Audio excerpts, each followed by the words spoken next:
다 함께 성경 봉독하겠습니다. 에베소서 5장 15절로 17절 말씀입니다. 에베소서 5장 15절로 17절 말씀입니다. 그런즉 너희가 어떻게 행할지를 자세히 주의하여 지혜 없는 자같이 하지 말고 오직 지혜 있는 자같이 하여 세월을 아끼라. 때가 악하니라.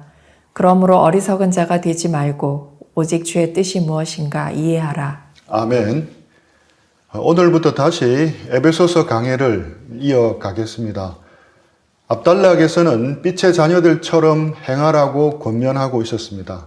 빛의 자녀로 살아가는 의미와 방법에 대해서 함께 말씀을 나누었습니다. 오늘 본문은 그 다음에 이어지는 내용입니다. 그런 적이라는 접속사로 시작하고 있습니다. 그런 적은 앞부분의 내용을 이어받아 결론을 이야기하는 것이 보통이지만 오늘 본문에서는 그런 의미보다는 새로운 문단으로 전환하는 역할을 하고 있습니다. 새로운 문단의 핵심은 바로 지혜 있는 자답게 살라는 것입니다. 우리 15절 말씀 한번 더 읽어보겠습니다. 그런즉 너희가 어떻게 행할지를 자세히 주의하여 지혜 없는 자같이 하지 말고 오직 지혜 있는 자같이 하여 지혜 없는 자같이 하지 말고 오직 지혜 있는 자같이 행하라고 말씀하고 있습니다. 분명 예수님 안에 있는 우리는 지혜 있는 자입니다. 왜냐하면 예수님 안에는 지혜와 지식의 모든 보화가 감추어져 있는데 우리가 그 예수님 안에 있기 때문입니다. 하지만 지혜를 가지고 있다고 해서 다는 아닙니다. 지혜를 가지고 있는 것과 지혜롭게 사는 것과는 분명 다른 문제입니다.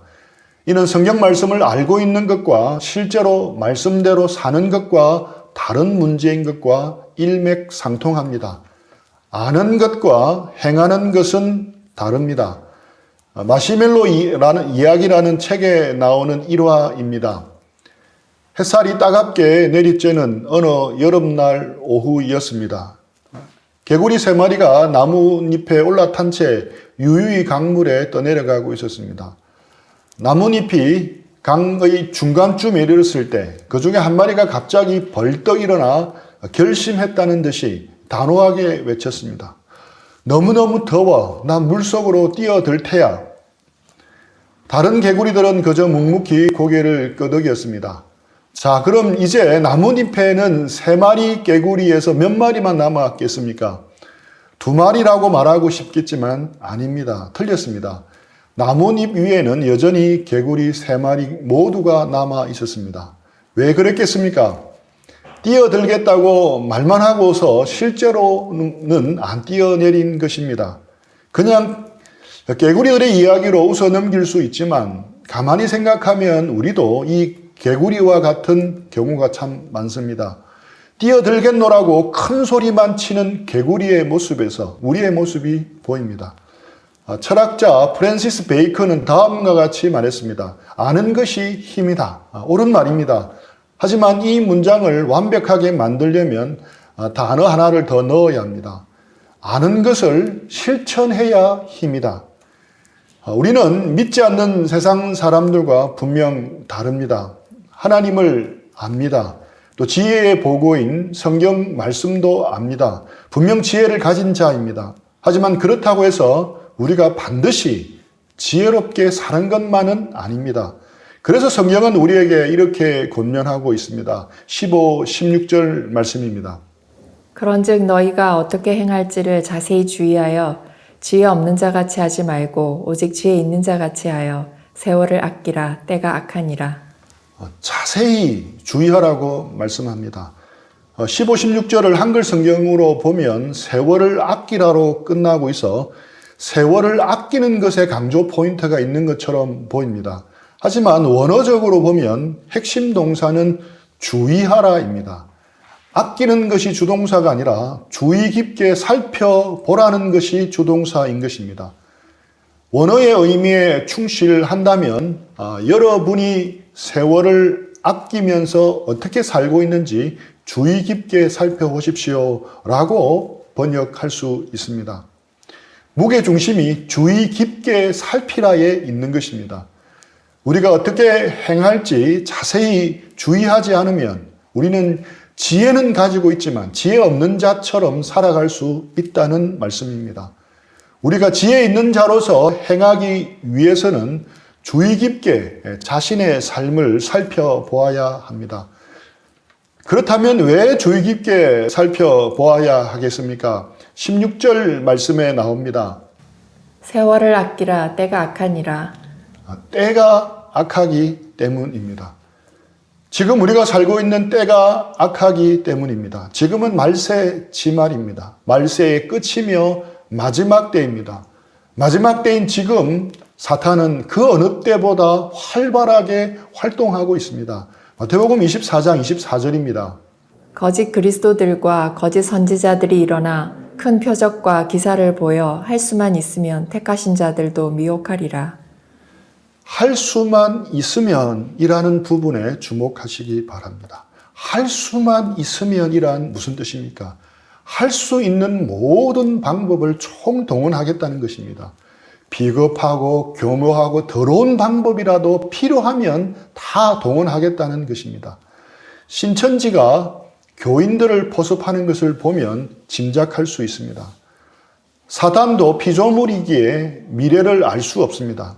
하지만 아담과 하와 이래로 과거 수많은 세월 동안 축적된 엄청난 노하우가 있습니다. 사탄은 우리가 가진 필요도 약점도 너무 잘 압니다. 그래서 온갖 교묘하고 더러운 방법을 다 사용해서라도 우리를 미혹하고 있습니다. 할 수만 있는 대로 우리를 미혹하는 것입니다. 미혹한다는 것이 신앙을 떠나게 한다는 의미입니다. 하지만 넓게 보면 우리가 배교하지 않더라도 아무런 힘을 쓰지 못하게 만든다는 의미도 있습니다. 전투불능의 상태로 만들어 버리는 것입니다. 식물인간처럼 만들어 버리는 것입니다. 한 젊은 청년이 있었습니다. 어느 날 그에게 사탄이 다가와 10개의 병을 보여주면서 말합니다. 자신과 배팅을 하자고 합니다. 여기 당신 앞에 10개의 병 중 9개는 꿀물이 담겨져 있고 1개의 병에는 청산가리가 든 물이 담겨 있습니다.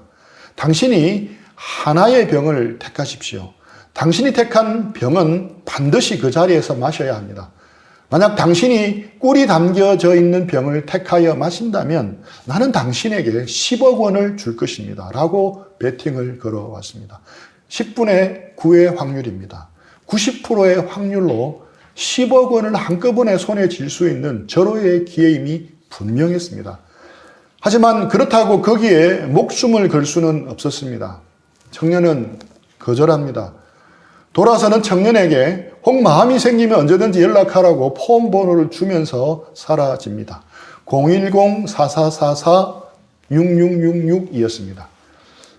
청년은 매일매일 직장 생활에 시달립니다. 매일매일 반복되는 일상 가운데 너무 힘이 들어 다 때려치우고 어디론가 자유롭게 여행을 떠나고 싶었습니다.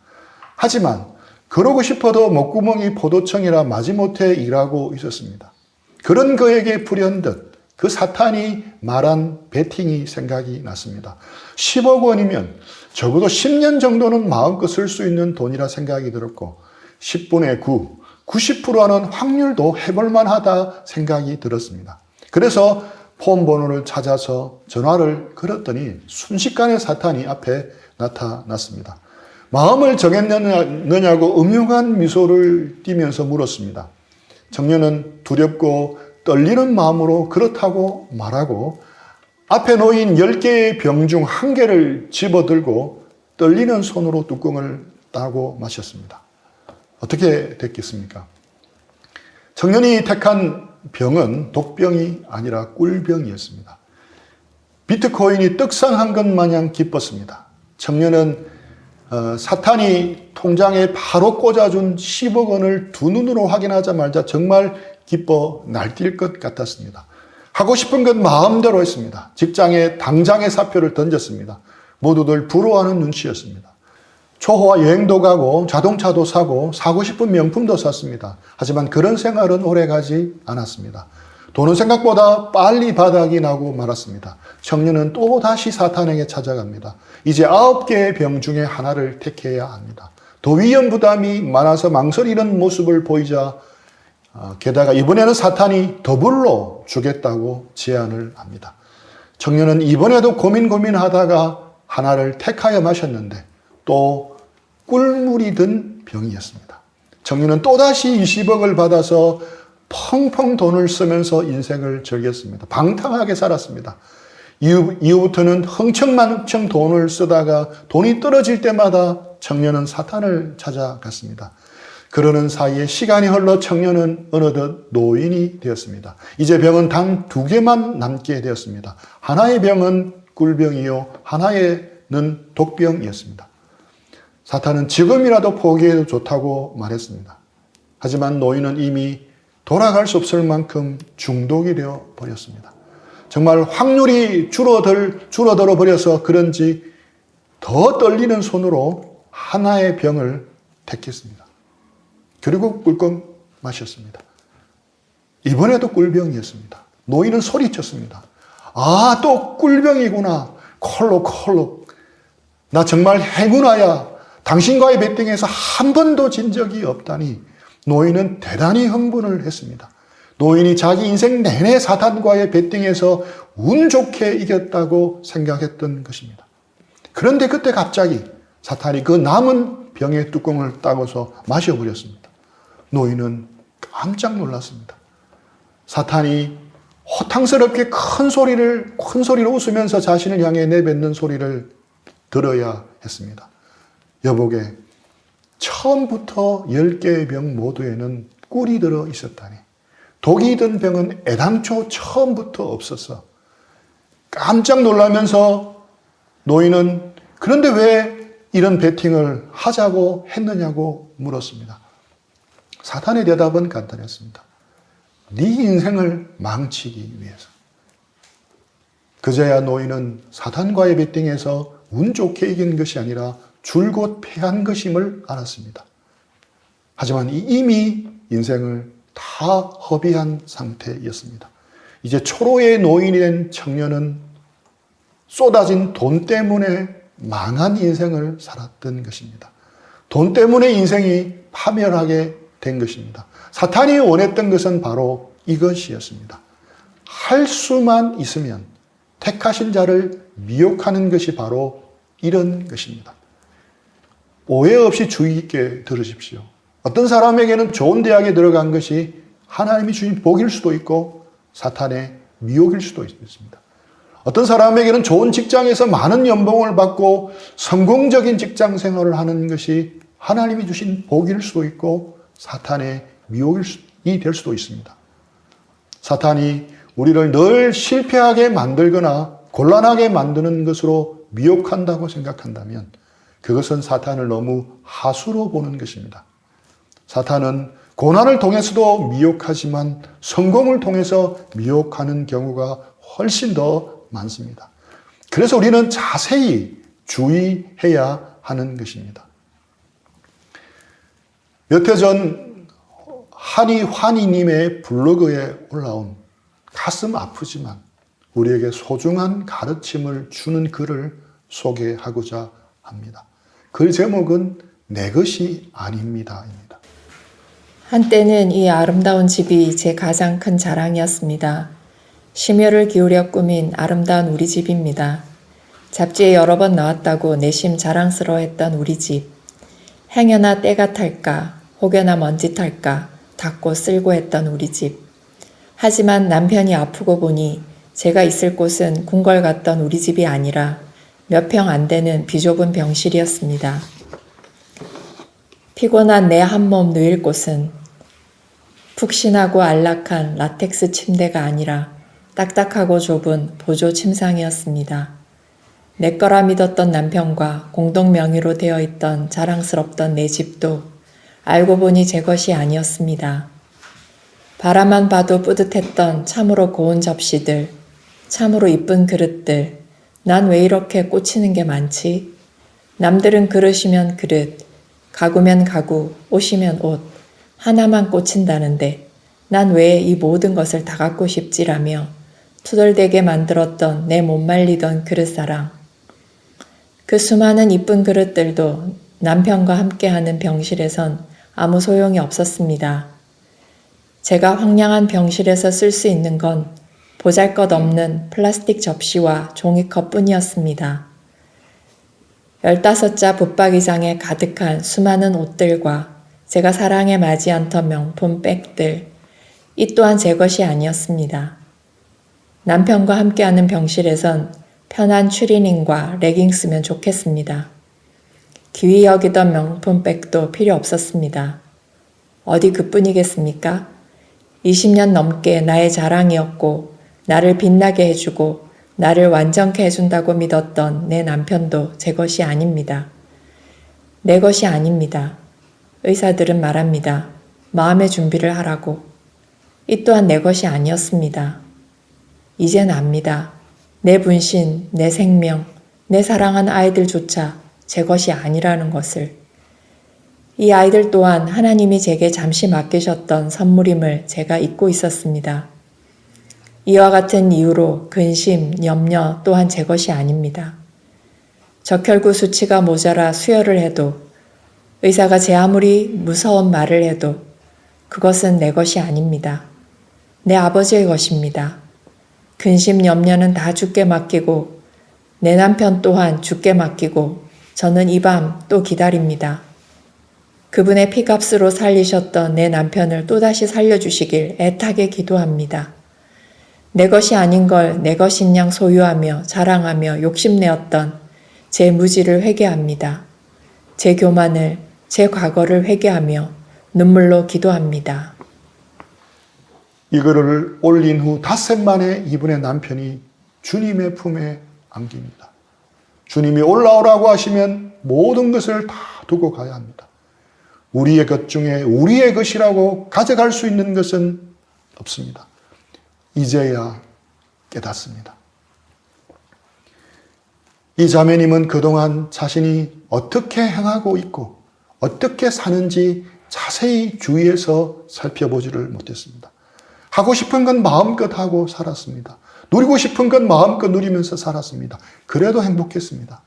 세상 사람들의 시각에서는 아무런 문제가 없습니다. 오히려 잡지에 소개될 정도로 부러운 대상이었습니다. 별 생각 없이 살았는데 지혜가 없는 자처럼 살았던 것입니다.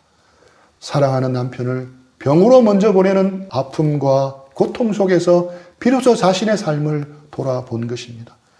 지혜 없이 살아가고 있었던 자신의 삶을 돌아보며 주의해서 살펴보게 된 것입니다. 우리는 지혜 없는 자처럼 세상 풍조를 따라 살지 말아야 합니다. 대신 지혜 있는 자답게 어떻게 행할 것을 자세히 주의해서 살펴보아야 합니다. 모든 것이 잘 풀리고 형통할수록 더욱 조심하면서 자신을 살펴보아야 합니다. 자동차도 속력을 높일 때 더 집중해서 운전해야 하는 것과 마찬가지입니다.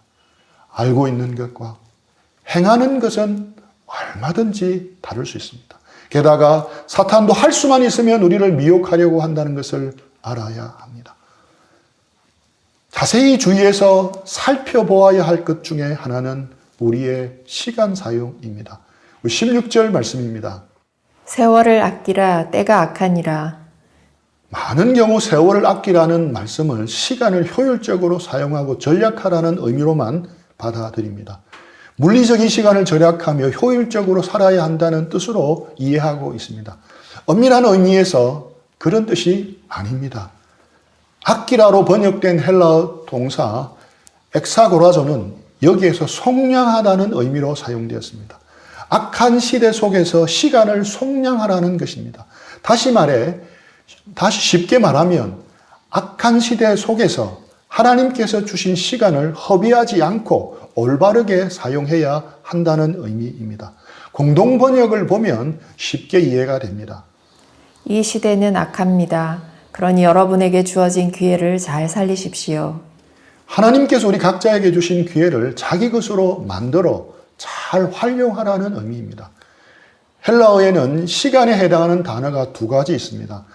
하나는 지금도 째깍째깍 흘러가고 있는 물리적 시간을 지칭하는 크로노스입니다. 다른 하나는 때, 기회를 뜻하는 카이로스입니다. 오늘 본문에서 세월을 아끼라 할 때 사용된 단어는 카이로스입니다. 그래서 세월을 아끼라는 이 말씀은 하나님의 기회를 놓치지 말고 잡으라는 뜻입니다. 우리가 물리적인 시간을 아끼기 위해 열심히 노력하지만 정작 중요한 하나님의 기회를 잡는데 소홀할 수 있습니다. 우리가 열심히 잠을 줄이고 쉬는 시간을 줄이면서 시간을 효율적으로 사용하더라도 하나님이 주시는 기회를 놓치면 세월을 아끼는 것이 아닙니다. 세월을 허비하는 것입니다. 그래서 이 말씀은 시간을 효율적으로 잘 사용하라는 의미라기보다는 하나님이 주신 기회를 잘 보고 그 기회를 잘 활용하라는 것입니다. 효율 전문가의 입장에서 보고 또 경영학 원리를 따라 보면 모세의 40년 광야는 완전히 시간 낭비처럼 보입니다. 다윗이 사울왕에게 쫓기며 보낸 10여 년의 세월이 의미 없는 시간 낭비처럼 보일 수도 있습니다. 하지만 우리 인생은 단지 짧은 시간 안에 많은 것을 성취하는 데 있지 않습니다. 그런 사람에게는 이러한 광야 기간이 견디기 어려운 인고의 시기가 될 것입니다. 하지만 그 시간 낭비처럼 보이는 세월이 하나님이 그를 하나님의 사람으로 빚어가시는 귀중한 시간인 것입니다. 그래서 악한 시대 속에서 세월을 아끼고 우리가 어떻게 행할지 자세히 주의하려면 주의 뜻이 무엇인지를 이해해야 하는 겁니다. 17절 말씀입니다. 그러므로 어리석은 자가 되지 말고 오직 주의 뜻이 무엇인가 이해하라. 특별히 세월을 아끼며 주의 뜻이 무엇인지 이해하기 위해 우리가 분명해질 필요가 있는 것이 있습니다. 먼저는 하나님 안에서 우리의 생애 목표를 바로 세우는 것이 필요합니다. 빨리 달리는 것도 중요하지만 더 중요한 것은 방향입니다. 목적입니다. 사람들이 왜 시간 낭비, 돈 낭비, 재능 낭비를 하는가 살보면 목적이 확실하지 않기 때문입니다. 목적이 확실하면 인생이 심플해집니다. 기준이 분명해 쉽게 정리할 수 있기 때문입니다. 집을 정리하고 방을 정리하고 책상을 정리하려면 가장 핵심이 무엇이겠습니까? 잘 버리는 것입니다. 잘 버려야 깨끗하게 정리할 수 있습니다. 버릴 것을 과감하게 버리는 것이 바로 회개입니다. 내가 버려야 될 배설물 같은 죄와 나쁜 습관을 과감하게 버리는 것입니다. 자존심도 버려야 합니다. 아무리 과거에 잘했던 것이라 해도 아무리 명예가 달린 것이라 해도 이것이 하나님의 뜻이 아니라면 과감하게 버릴 수 있어야 합니다. 버릴 때 우리의 삶은 심플하게 정리됩니다. 잘 버리려면 기준이 분명해야 합니다. 그 기준이 바로 우리가 가진 생애 목표입니다. 그 기준에 따라 우리는 버림으로 심플해져야 합니다. 우리가 심플해지지 않으면 심플해집니다. 골프 치는 것을 좋아하는 장로님이 계셨습니다. 아내는 허구한 날 틈만 나면 골프 치러 가냐고 잔소리를 합니다. 그런 아내에게 늘 하는 말이 있다고 합니다. 골프 치는 것이 무슨 죄냐고. 시편 23편도 모르냐고 핀잔을 줍니다. 하나님이 푸른 초장과 실만한 물가로 인도하시는데 그렇다면 골프야말로 크리스찬이 즐겨야 할 스포츠라고 말한다고 합니다. 그 아내는 말합니다. 남편이 새벽 기도 가는 일이 거의 없지만 간혹 갈 때가 있는데 그때 일어날 때는 거의 순교하듯이 일어난다고 합니다. 그런데 골프 라운딩이 있는 날에는 비가 오고 눈이 와도 누가 깨우지 않아도 알아서 신나게 잘 일어난다고 합니다. 골프는 좋은 운동이지만 이 장로님에게 골프는 자세히 주의해서 살펴보아야 할 영역인 것입니다. 혹 이 장로님에게는 골프는 즐거운 여가를 즐기는 취미를 넘어서 하나님의 자리까지 가지 않았는지 살펴보아야 하는 것입니다. 즐기는 취미 생활을 넘어버린 것입니다. 어떤 분은 우표 수집을 25년 했는데 10년 된 우표가 없어졌다고 하루 종일 찾아다니면서 얼굴이 노랗게 질려버렸습니다. 그걸 옆에서 본 아내가 한마디 해 주었습니다. 그 우표가 그렇게 중요해요. 난 당신이 잃어버린 영혼을 향해서 그렇게 고민하는 것을 한 번도 본 적이 없어요. 이 말을 듣고 이분이 충격을 받았다고 합니다. 그래서 그동안 애지중지 모은 우표를 모두 다른 사람에게 나누어 주고 정리를 했다고 합니다. 자신도 모르게 이것이 자신의 신이 되어 버린 것입니다. 하나님 안에서 우리의 삶의 목표를 분명히 할 필요가 있습니다. 그럴 때 우리는 어리석은 자가 되지 않을 수 있습니다. 주의 뜻이 무엇인지 잘 분별할 수 있습니다. 그럴 때 우리는 잘 버릴 수 있습니다. 심플해질 수 있습니다. 우리는 심플해지지 않으면 심플해지기 쉽다는 것을 기억해야 합니다. 말씀을 마무리하겠습니다. 우리는 예수님 안에 있기에 분명 지혜 있는 자입니다. 하지만 우리가 지혜롭게 살아가는 것은 별 문제입니다. 오늘 말씀을 들으면서 자세히 우리 삶을 돌아보았으면 합니다. 사단과 배팅에 이겼다고 생각하는 그 청년처럼 우리가 사단에게 속고 있는 것이 없는지 우리를 살펴보시기 바랍니다.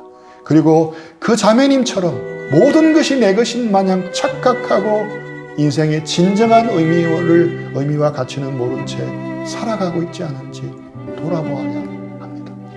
우리의 삶 가운데 주의 뜻 가운데 돌이켜야 하고 버려야 할 것은 버리는 시간이 되었으면 합니다. 심플해지지 않으면 심플해짐을 알아야 합니다. 우리 자신을 돌아보는 귀한 시간이 되시기를 축복합니다. 그런 말씀 생각하면서 기도하며 자신을 돌아보는 시간 되기를 바랍니다.